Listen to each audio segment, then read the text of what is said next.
جب حضرت ابو بکر صدیق رضی اللہ تعالیٰ عنہ مرض الموت میں بیمار ہوئے تو حضرت علی رضی اللہ تعالیٰ عنہ آپ کی عیادت کے لیے تشریف لائے تو آپ نے ان کو اپنے سرہانے بٹھا کر فرمایا کہ اے امام دو جہاں، اب آپ کی اور میری جدائی کا وقت قریب ہے۔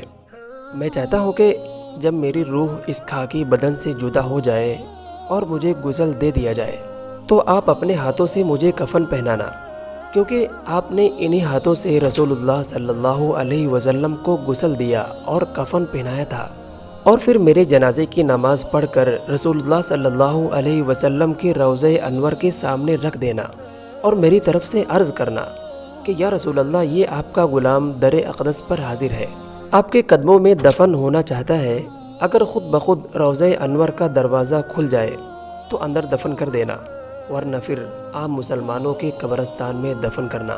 چنانچہ آپ رضی اللہ تعالیٰ عنہ کی یہ درد بھری اور جدائی کی باتیں سن کر حضرت علی اور تمام صحابہ رو پڑے۔ حضرت علی رضی اللہ تعالیٰ عنہ نے فرمایا کہ اے خلیفہ رسول، آپ اللہ کے رسول کے محبوب تھے اور وہ آپ کو دیکھ کر بہت خوش ہوتے تھے۔ آپ اللہ کے رسول صلی اللہ علیہ وسلم کے ہمراز اور یار غار تھے۔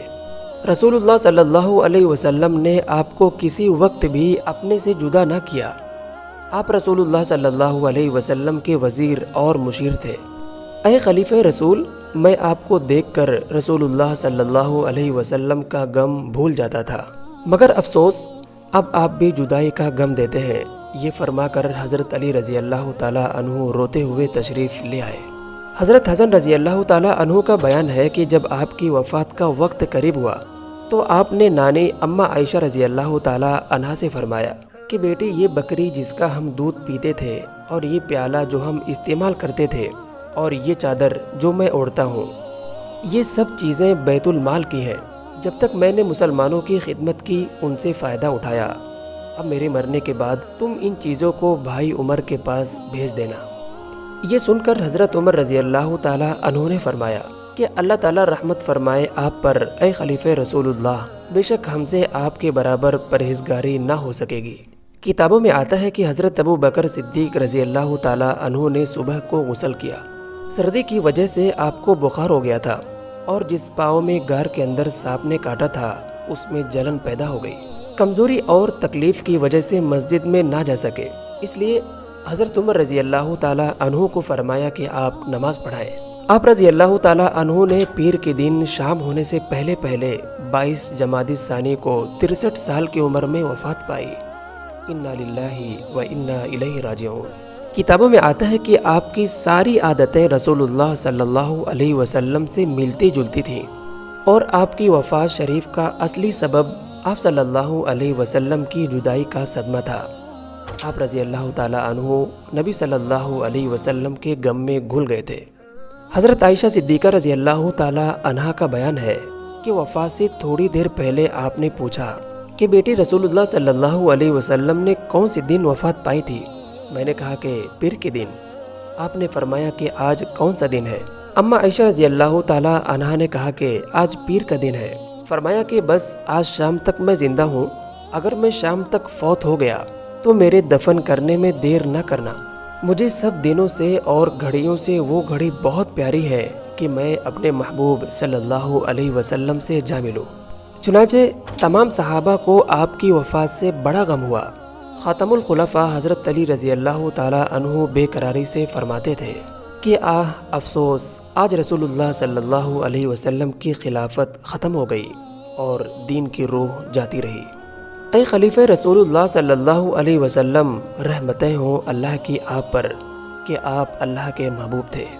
آپ ہی نے سب سے پہلے رسول اللہ صلی اللہ علیہ وسلم کو اللہ کا رسول مانا اور صدیق ہوئے۔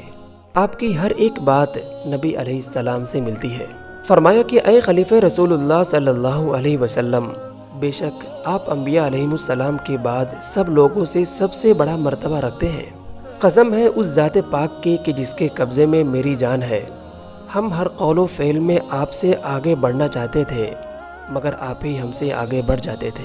اے صدیق اکبر کو برا کہنے والوں، کیوں اپنے ایمان کو خراب کرتے ہو؟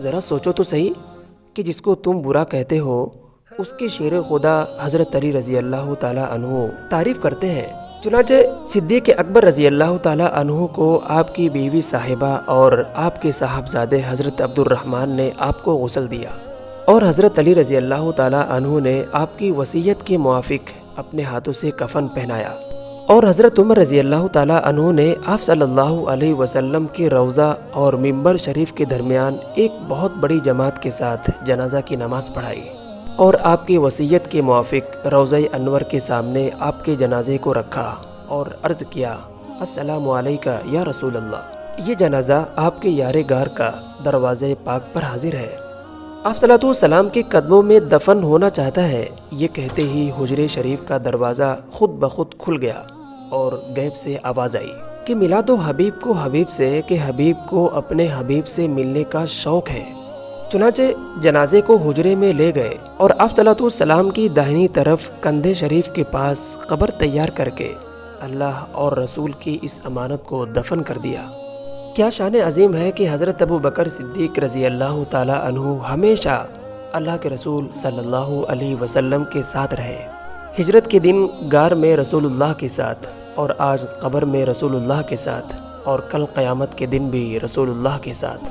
حضرت علی رضی اللہ تعالیٰ عنہ فرماتے تھے کہ جب صدیق اکبر کو دفن کر دیا اور میں رات کو سویا تو میں نے رسول اللہ صلی اللہ علیہ وسلم کو خواب میں دیکھا کہ آپ صدیق اکبر کی قبر پر کھڑے رو رہے ہیں اور یہ دعا کر رہے ہیں کہ اے اللہ، میرے امت کے بوڑھوں کو صدیق اکبر کے طفیل بخش دے۔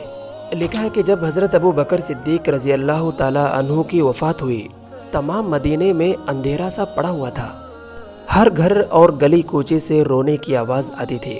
حضرت عمر رضی اللہ تعالیٰ عنہ اور حضرت طلحہ رضی اللہ تعالیٰ عنہ اور حضرت عثمان رضی اللہ تعالیٰ عنہ اور آپ کے صاحبزادے حضرت عبد الرحمن نے آپ کے جنازے کو قبر میں اتارا۔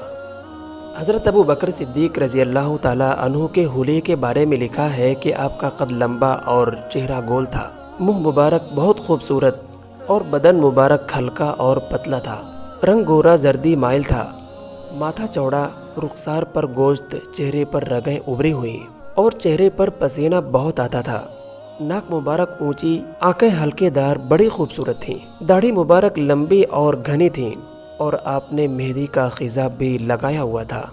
دعا ہے کہ اللہ تعالی ہم سب کو حضرت ابو بکر صدیق رضی اللہ تعالی عنہ کی جیسا بننے کی توفیق عطا فرمائے اور قرآن و حدیث پر چلنے کی توفیق عطا فرمائے، آمین۔